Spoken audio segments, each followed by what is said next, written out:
Welcome to The View with Drew, and today we're going to do a ranking video. Today we're going to rank all the films that have been defended in the segment Why Is. For those of you who are new to my channel and you're wondering what is the Why Is segment, Why Is a segment on my channel where I've defended movies that have gotten criticism from some people.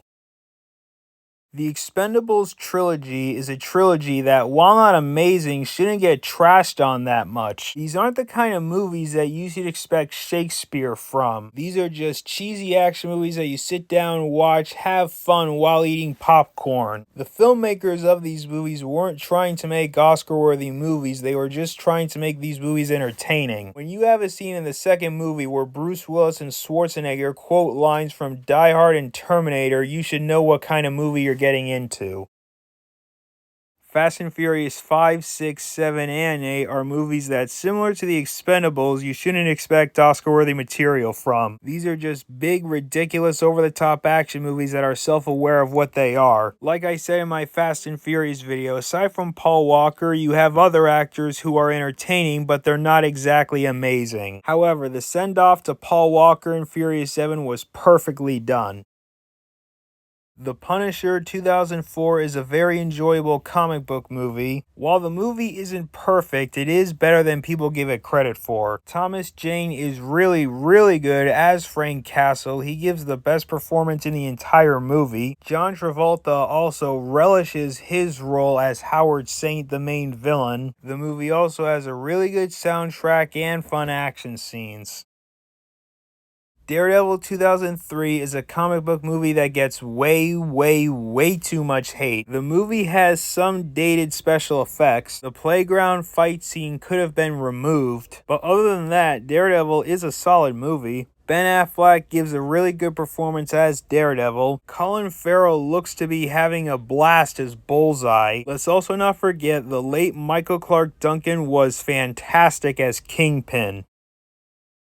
Fantastic Four 1 and 2 have their fair share of flaws, but they are entertaining to watch. The actors playing the Fantastic Four all have really good chemistry, and the standouts are Chris Evans and Michael Chiklis. Transformers Dark of the Moon is a movie that people just bash on for the sake of it. People will just say the movie is better than Revenge of the Fallen, but still not good. But if you ask me, I really enjoy Dark of the Moon. While there is still some goofy humor in this movie, they toned it down. The action scenes in this movie are amazing, and the Battle of Chicago is spectacular. The Maze Runner is a movie that some people like to call bad just because of the ending. People shouldn't call a movie bad just because the ending isn't as strong as the beginning. For me, The Maze Runner is one of the better movies based on a young adult novel. The performances from the entire cast is really strong. The movie is very well made by Wes Ball, and the maze scenes are very exciting and intense. While Star Trek Beyond isn't my favorite of the new trilogy, it's still a good movie and a good send-off for Anton Yelchin's character. The Incredible Hulk is hands down the most underrated MCU movie. While Mark Ruffalo isn't playing the title role, Edward Norton still gives a good performance. People shouldn't call this movie bad just because Mark Ruffalo isn't playing the title role. Let me bring up a good point here. Ruffalo could have been in this movie and the movie could have turned out way worse. The soundtrack is one of my favorites for a superhero movie, and the final fight between Hulk and Abomination is one of the better superhero movie fights. Man of Steel is one of my favorite films in the DCEU. People bash this movie for a very dumb reason. People were hoping that this movie would be like the Christopher Reeve Superman movies. People also like to complain about how the Superman in this movie isn't like the Superman from the comics. My viewpoint of this movie is that even when he gets the suit in this movie, this is more of an origin about how he becomes the Superman we know. One other complaint that people have is that in the final battle of this movie, there's so much destruction. Here's a good point to bring up. When you have Superman fighting General Zod, who has the same powers as him, there's gonna be destruction. For my opinion, Man of Steel is an awesome superhero movie. I love Henry Cavill as Superman. He's one of my favorite actors cast as a superhero. General Zod is the best DCEU villain, and the score by Hans Zimmer is one of the best he's ever composed. The Wolverine is a movie that some people like to bash just because of the ending fight with Silver Samurai. Then again, just like I said with The Maze Runner, just because the ending of a movie isn't as good as the beginning, that doesn't make the movie as a whole bad. While the ending fight of the Wolverine is the least interesting part of the movie, it's still entertaining. But while the third act of the movie isn't as good, the Wolverine is still one of my favorite underrated comic book movies. Hugh Jackman is, as usual, fantastic as Wolverine. Cinematography is also a plus. It's a very good looking movie, and the score is one of the more underrated superhero movie scores. Guardians of the Galaxy Volume 2 for me is one of the better films we've had in the MCU. The dynamic between Star-Lord and Ego was done really well. Yondu stole the show, and his sacrifice at the end made me cry.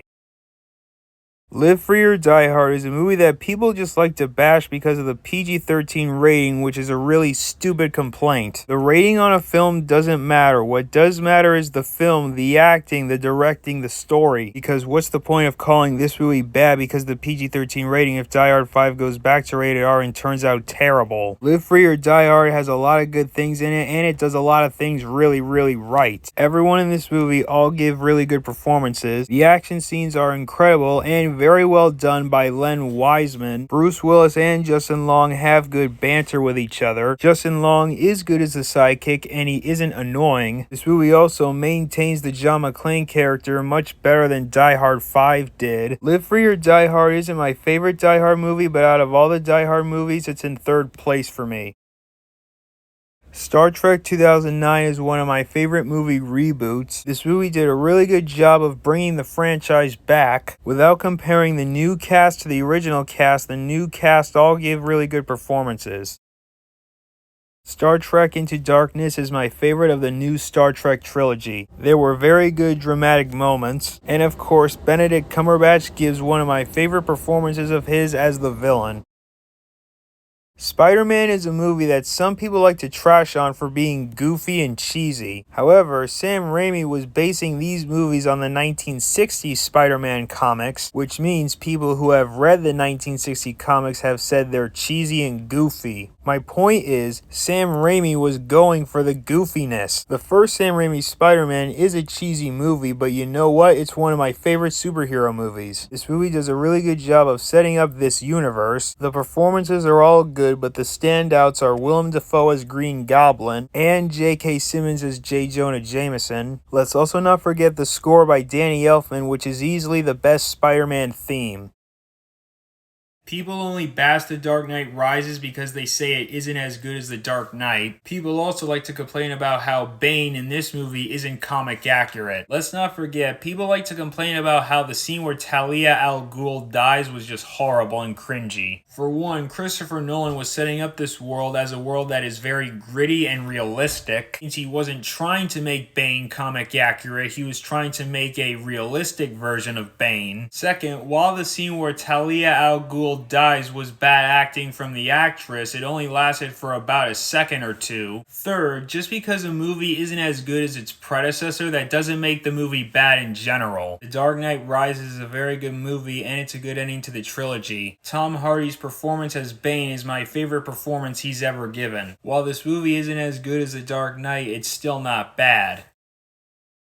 While this movie is loved by most people, there are still some people out there who bash this one as well. But why? Because like I said with the first Sam Raimi Spider-Man, Sam Raimi was going for cheesiness. This movie does a really good job of telling a personal, dramatic story, while also having a lot of exciting action and more intense action. Also, let's give a huge shout out to Alfred Molina's brilliant performance as Dr. Octopus. Also, his redemption arc in this movie is a really good way of ending his character's story in this movie.